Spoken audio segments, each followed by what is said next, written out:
time series forecasting is a very common task that will come across if you're a data scientist somewhere. And in time series analysis, ARIMA is the most popular model.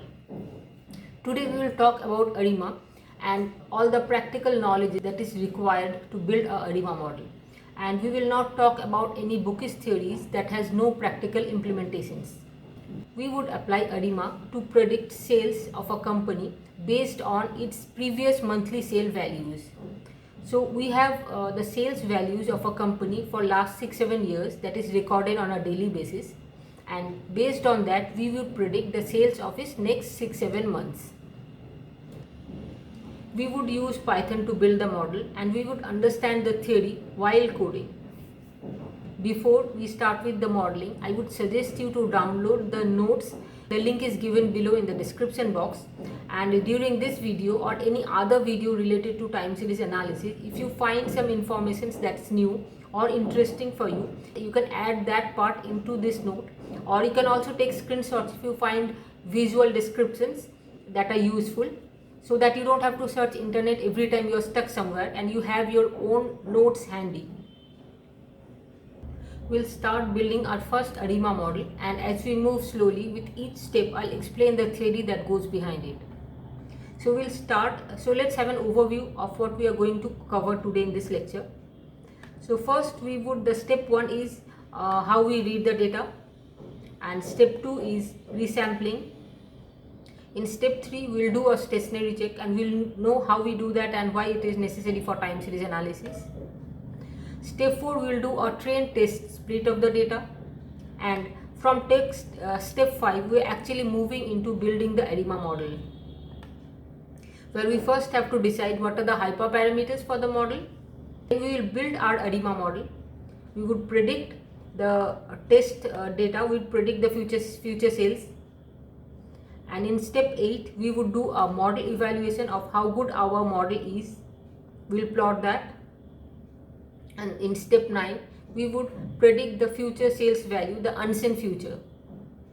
We'll start with importing some basic libraries that is required, like NumPy, Pandas and Matplotlib for visualization. And whenever I need a library, I will import it right above that, so that you can understand which library is used for what purpose. Step 1 is read the data, and this is a very important step in time series analysis because there are two things that we have to keep in mind. Number 1, that the time series model, whenever we are building a time series model, the time series data should be recorded on a fixed time intervals, like monthly, daily. It has to be regular. We cannot have the sales for 2-3 months and then we don't have the sales for next 2-3 months. So it's irregular data, so that will not work for a time series model.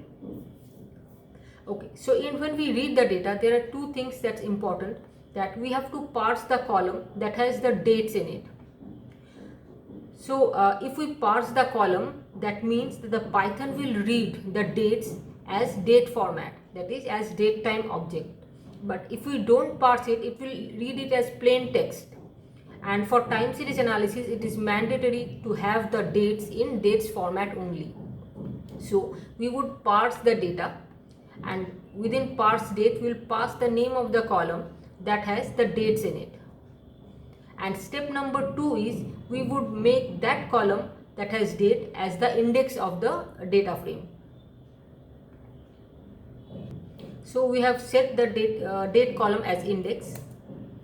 Let's look at the data. So we can see that we have daily sales because sales is recorded in daily basis. But for our analysis, we need to convert the daily sales to monthly sales. This is done by using resample function, that is the step 2, because in every time series analysis, we have to do some level of aggregation of the data, like from daily to monthly, like in this case, or monthly to annual data. So we have to basically group the data based on the business requirement. Like here we have daily sales that we have to group to monthly sales, because sales is recorded in a daily basis, but sales reports or any analysis based on sales, we take the monthly sales values, not the daily sales value. So we have to group the daily sales to monthly sales, and we would do that by using .resample function. Dot resample is a very important step in for time series analysis. It takes two arguments. One is the rule. In the rule, we have to mention how we want to aggregate the data. A means that we want to have annual totals. M stands for monthly, so we would resample the daily data to monthly total data. Here we would use M as we want to total the daily to monthly sales. And the second argument that is needed, we can pass it as dot sum or dot mean. Here we would do dot sum because we need the total sales. Now let's look at the data frame. But the date here is showing month ends, but we can change it to month beginnings by mentioning the rule equal to ms, and that looks better. So we can see the month beginning of all the months, and it will show the total sales value. Though it is showing the month beginning, it's not that day's sales, it has total sales for that month. Now we will plot the time series. We can see that our time series, the sales is increasing, and we can also see that this regular periodic movements, that it has seasonality in it. Up to this was the pre-processing that is required for modeling.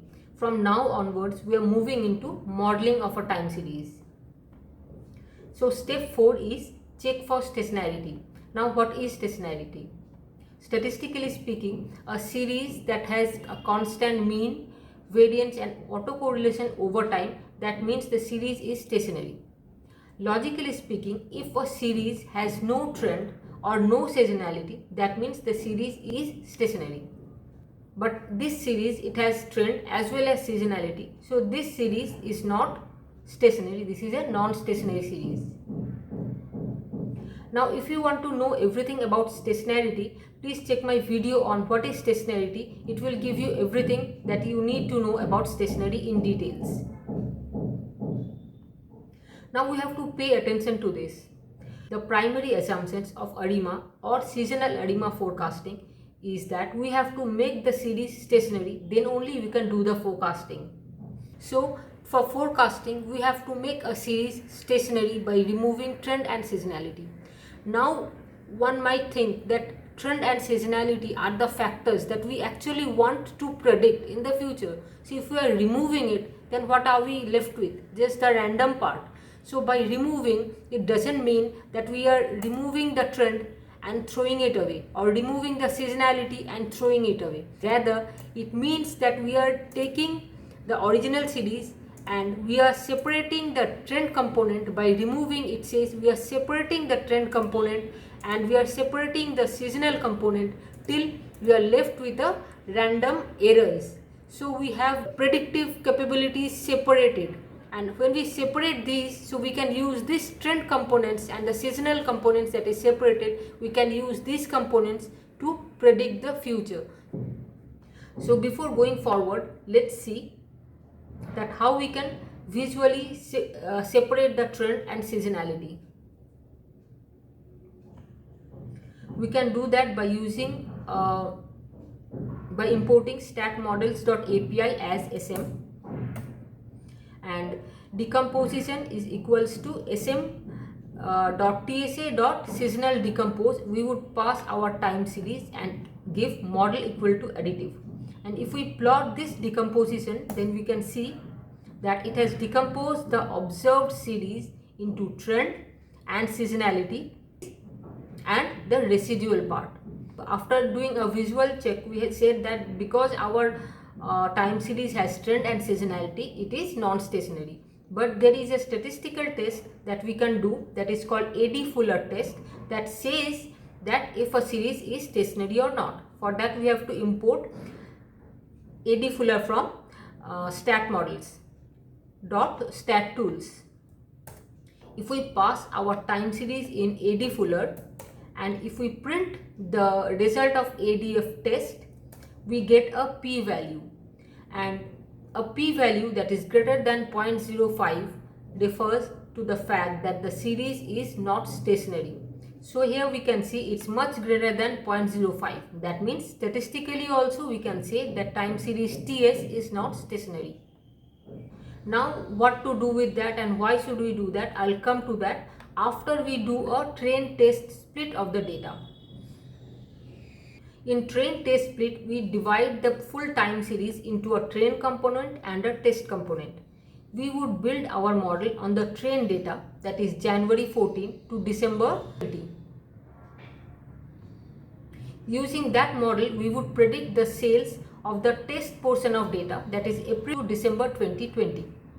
So for the test set, we have the actual sales and predicted sales.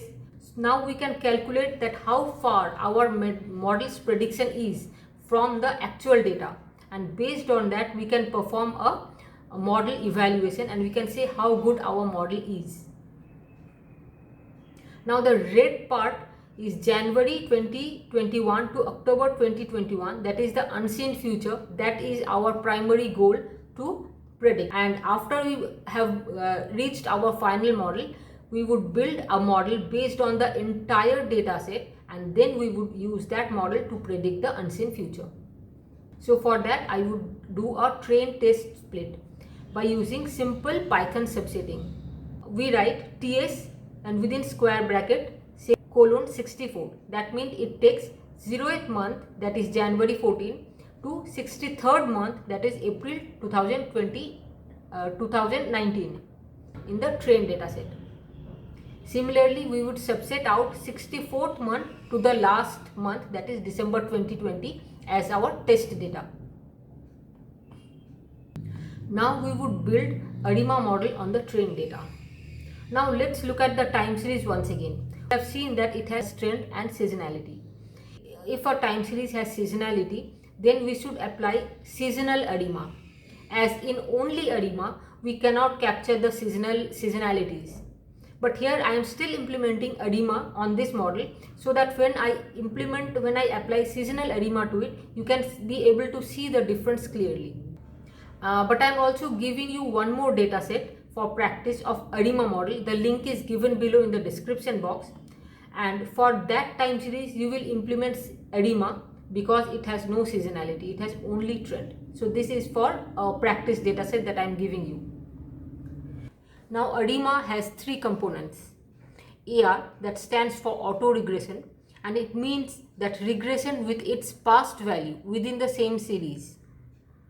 And if a model is an AR model, that means that the sale of December is correlated with the sales of November and October, etc. Now how many past months should we consider? That is called the order of AR model and denoted as P. So for our order 3 AR model, that is AR3 model, the mean sales of December is dependent on last 3 months. Similarly, the sales of November is dependent on October, September and August. So in AR model, the model finds the correlation with its past previous lagged values and use those lagged values to predict the future. But technically, how are we going to find the order of the AR model? There are 3 methods of doing it, and I will talk about all the 3 methods while we are in the coding part. But the classical method is by using a plot called PACF plot. I will discuss about it during the coding, but we will not use PACF plots. We would use a more result driven way of identifying the orders. So the second component is the MA component, and in MA model says that the present values of a time series model are dependent not only on its past values but also on the error of the past values. Like when we did a AR model, that was an auto regression. So whenever we do a regression, we have a actual value and we have a predicted value, and the difference is the error.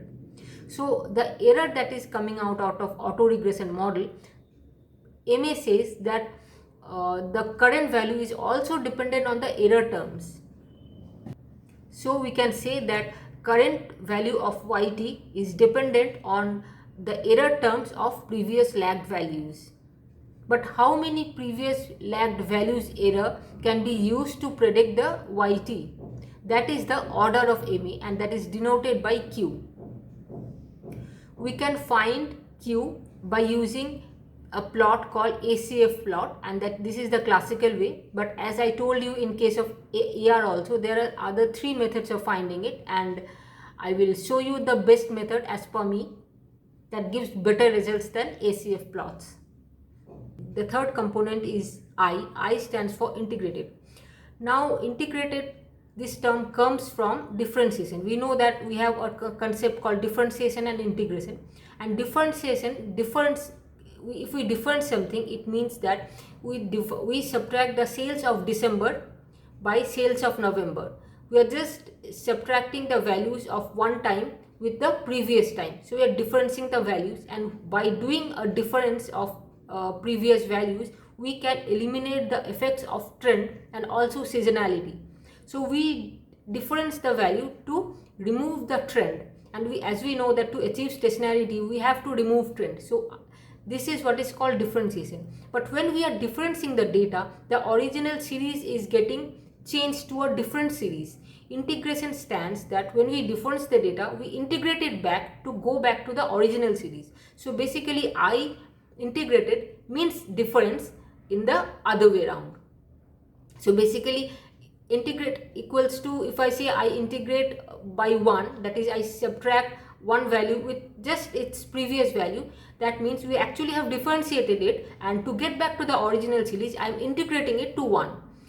So technically it should be called difference, not integrated, but as we are integrating it back to get the original series, that's why it is called I, that stands for integrated. But how many times do we need to difference a data to make it stable? That is also another hyperparameter that is called D, and we also have to find out. And there are graphical ways of doing it, and there are other technical ways of doing it. We would see both of it. So now we know that to build model, for AR part we need a P order, for MA part we need a Q order, and I we need to know how many times we have to differentiate the data to make it stationary.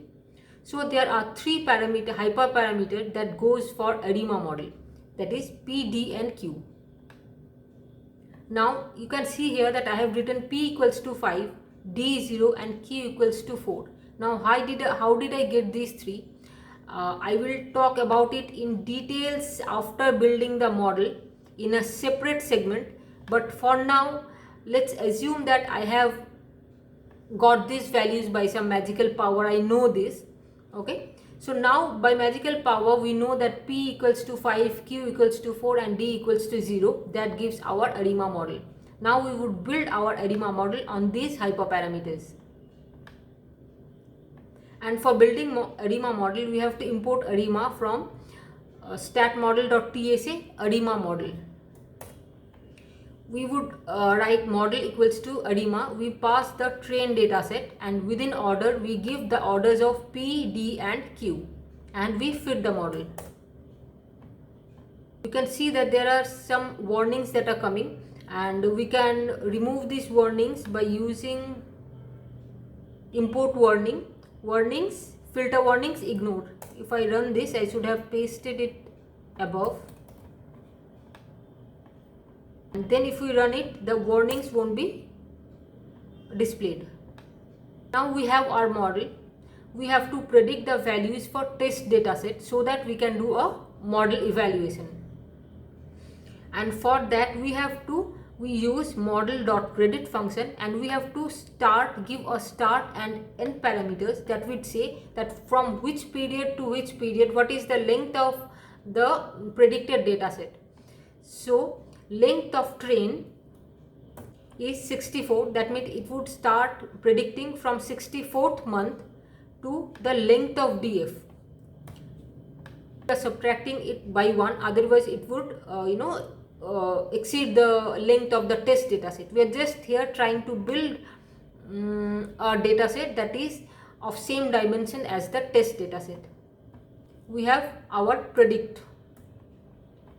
If we see pred.head, we can see that the month-wise prediction is here. Now based on that predicted value, we would evaluate the model, that how good our model is. So for that we need mean squared error imported from Skalander matrices. So we would do a root mean squared error. We'll pass the predicted and true values and find that how far our predicted values is from the true values. And I would save that in error. So the error is 1366. Now what does this 1366 means? Is this a good model or not? One way of finding that out is if we find the mean value of the test dataset, and by here I am writing test.var and taken a square root. That means this is the standard deviation of the test dataset. So we can see that our predictions is within one standard deviations away. This is not a very good model, but it's not doing very good because we have not captured the seasonality part of it. So it's a okay model, not a very good one. We could have made a better model that we would do after edema. We will make the seasonal edema, and that would give much less error. And here I am plotting the train part. This is the train data. The test part is the orange part, is the actual test data, and the predicted part is the green line. So we can see that as edema cannot capture the seasonality, it is just capturing the trend increase of the data. So edema forecasting will always give a forecast like this. It will never capture the seasonality like in case of seasonal edema. Step 9, we would predict the unseen future data. And for that I am not using the model that I have built before. This model I am not using because here I have used the train data. When I have finally got my actual final model, I would use the entire data set, that is the TS, to make my final model, and I would give the same hyperparameters that I have selected, and I will build the model. Then I would use final model.predict to predict the future. I will start with the end of the data set, that is from December 2020 to next 6 months. That's why I have given +6, and that would be saved in prediction. Now I am plotting the entire time series and also the prediction for the unseen future, and this is how it looks like.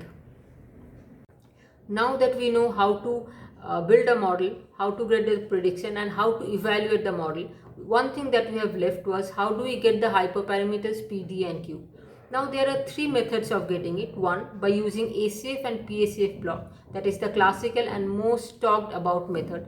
But ACF, PACF plots are very complicated plots to understand, and one should not solely depend on ACF and PACF plots.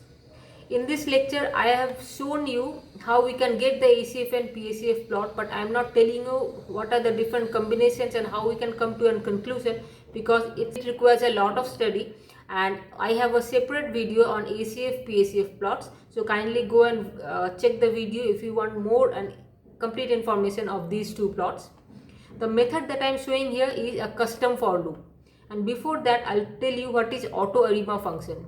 AutoArima is a function that is available in PMD Arima library, and it is an automated function, but it fits all the possible combinations of P, D and Q and gives the result in terms of AIC and BIC, and the best results, orders that has the best result is chosen. Now the disadvantage of this method is that AIC and BIC is not the criteria that we use finally for model evaluation. So a model that has the perfect AIC BIC might not have the best result in terms of the mean squared error. So the method that I have used here, and is in my opinion the best method out of these 3, is using a custom for loop. Now in this method what we would do, first we have to import iterative tools, and we would give a wide range of P, D and Q. Okay, so I am saying that the P and Q can have any values from 0 to 8, and D can be 0, 1 or 2, because we don't generally have to differentiate more than 2 types. So I have taken all the combinations of P, D, Q. Now run a iterative tools.product. This would give all the Cartesian products, all the combinations possible with these P, D and Q, and we save that as a list in PDQ combinations. So PDQ has total 128 combinations. If you want to see These are all the possible combinations of P, D and Q. Now I am writing a for loop where I say that PDQ will run through all the possible combinations of PD and Q, and it will pass that combinations of PDQ in the order of ARIMA. This line of code is what we have used here. This is the model that we have fit, but here I am not mentioning the PDQ. I am just saying that this can be anything within the combinations of PDQ. So different models on the different combinations of PDQ would be run and saved as model. Now this model would be used to predict, and that prediction would be saved under pred. Okay. Now we would calculate the mean square error where we pass these predicted values and pass the test result, that is the test data, that is the actual data, and it will calculate the error. Now we have created RMSE and order to empty lists. Now orders will be, the PDQ would be saved in order and error would be saved in RMSE, and I have kept all this in try except method because there can be certain combinations that can throw error. So if I run this line of code and I am saving the results, that is the RMSE and the order, in a data frame called results, and I am exporting that result in a CSV file. Now let's open the CSV file. So these are all the PDQ combinations and the respective RMSE. If I sort the data, we can see that this combination gives the least RMSE, and this is how I got my PDQ value.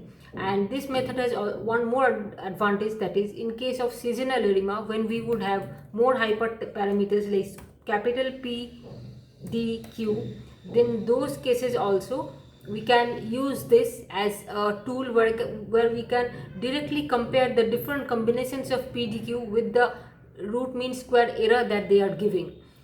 So the only thing that I have not covered here is the how to read ACF and PACF plot, because I think that would be a lot of information bombarded in one lecture, and I have a separate video for that. Once you are done, I would suggest you to go and check out that video, so you know that technically how we can use ACF and PACF plots to identify or at least cross check with the results that we have achieved with the for loop.